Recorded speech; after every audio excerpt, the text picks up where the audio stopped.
Hey everybody, we're going to be playing exercise number 113, which is called Staccato Study.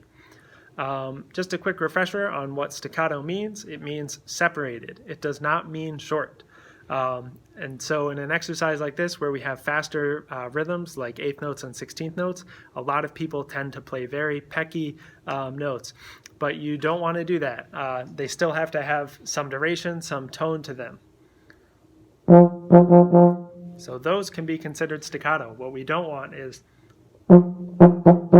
really short and not a nice tone quality to it.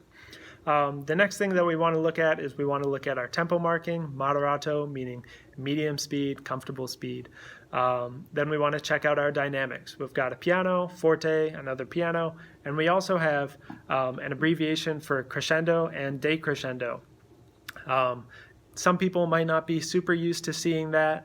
You might be used to seeing these for crescendos and decrescendo, but they can be used interchangeably.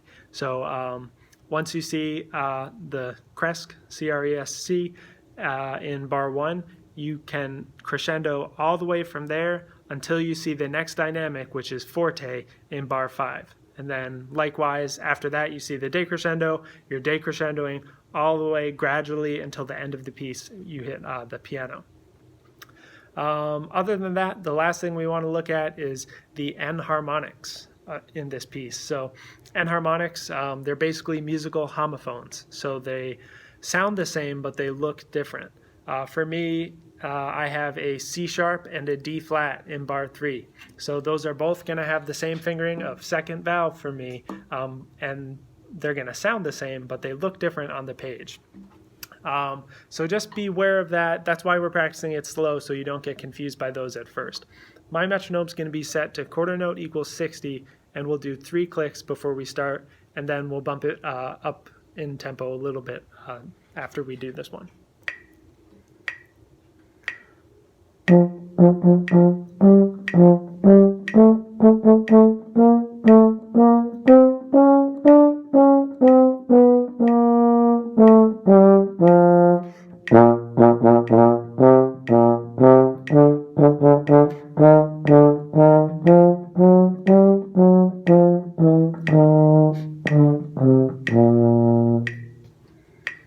All right, and notice how I'm trying to pace out that crescendo and decrescendo so it's gradually getting louder and then gradually getting softer, like you're slowly turning up the dial on the radio and slowly turning it back down.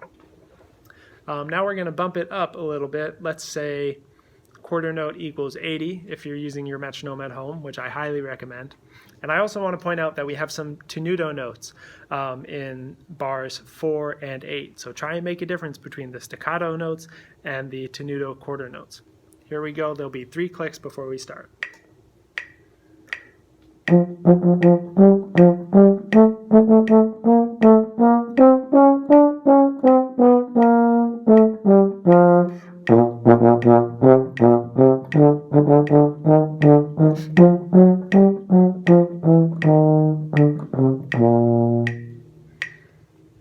All right, so that's 113. If you have any questions, feel free to reach out to your band director in your private lesson.